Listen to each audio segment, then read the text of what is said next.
having already used his heavy hand to make changes to an interim progress report on Iraq, now preparing to deliver his own final version of that assessment to Congress next month while still sticking the name of General David Petraeus on it. President Bush, in our fourth story on the countdown, is also attempting to water down yet another government agency's strikingly negative account of where things really stand on the ground there. If you don't like the report card, give yourself a new grade or new teachers or a new school principal.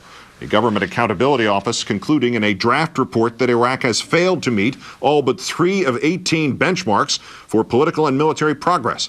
Somebody at the GAO so fearful that President Bush and the White House would neuter the true nature of that assessment, as some have claimed it did with the National Intelligence Estimate earlier this month, that person leaked the draft report to the Washington Post. There is a paper trail providing further cause for concern. An internal White House memo obtained by the Associated Press showing that the administration will argue that the GAO does not present a true picture of the situation in Iraq because the standards were, quote, designed to lock in failure. At the White House today, Press Secretary Tony Snow pleading of the GAO report, pay no attention to the man behind the curtain. There are some factual, and you're asking me at this point to make detailed comment on a draft report. I'm not going to do it. Let's wait and see what GAO has to report. It clearly has been leaked by some people who want to get some of the early thinking out, but we'll get a report next Tuesday, I think. Wait until after the White House has finished watering down the report itself. Mr. Snow also trying to buy some time on the question of whether or not Mr. Bush will soon be requesting an additional $50 billion from Congress, that is billion with a B, for the war in Iraq, which the Washington Post had reported yesterday. It is premature to be talking figures at this juncture. Last year, we came up with an emergency supplemental, which we thought was going to be our best estimate.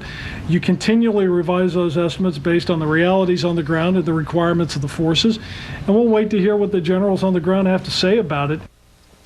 Let's turn now to General Wesley Clark, analyst for MSNBC, and before that, of course, former Supreme Allied Commander for NATO. General Clark, great thanks for some of your time tonight. Good to be with you, Keith. In May, when the president agreed to those benchmarks, he actually praised the benchmarks. He said, the quote was, they were a clear roadmap to help the Iraqis secure their country and strengthen their young democracy. Does that not make it difficult for the White House to argue now that this GAO report will not present a true picture of the situation in Iraq because the standards have been designed to lock in failure? Well, exactly right, Keith. I mean, they should not be able to squirm out from underneath these standards. The surge was portrayed to be a short-term effort starting in January. They've shifted the goalposts each time in an effort to prolong the surge, prolong the judgment. And the truth is that the American people are making the judgment every day as they see the results of the war. The benchmarks confirm that judgment, and this is a huge problem for the White House. Does there seem to be continuing in this a tried and true aspect of blaming of Congress in this new strategy? Hey, it's not our fault. Congress is being unfair by holding us to all or nothing standards. The GAO is doing the same thing. Is that not the gist here? Well, it's a great strategy. It's worked many times in the past, but the difficulty is that although the leadership in Congress is Democratic, there's a very strong Republican minority in the House and in the Senate because of Joe Olbermann. Actually, the Senate seldom can put the pressure on the administration that's actually required to move the administration's policies into the right direction.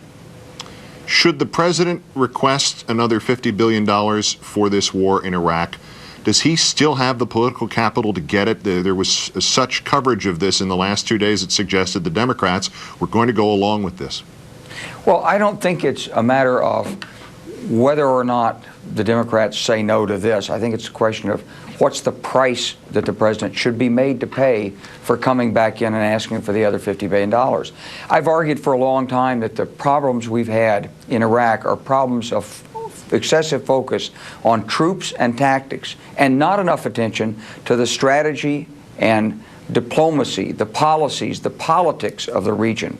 And in essence, that's what the GAO report confirms. And hopefully the Congress can use the occasion of the $50 billion supplemental request to hammer the president and the administration again to come forward with a realistic strategy for success in the region. Stop hiding behind General Petraeus. Let's hear this administration lay out a success strategy in the region.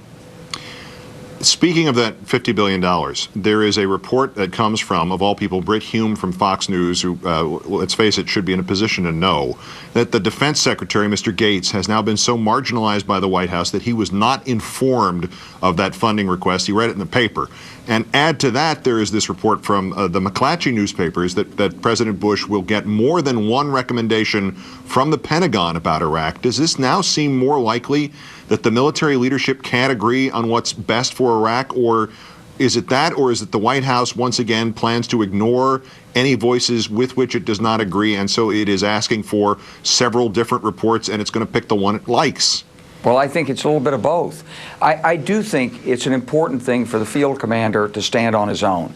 That I don't think you have to have a unified report from the Joint Chiefs. I don't think you can hold people in lockstep on this as a critical national issue. So I think the American people are going to want to hear what General Petraeus says. But remember, General Petraeus is not responsible for the strategy in the region. He's not responsible for the diplomacy in the region.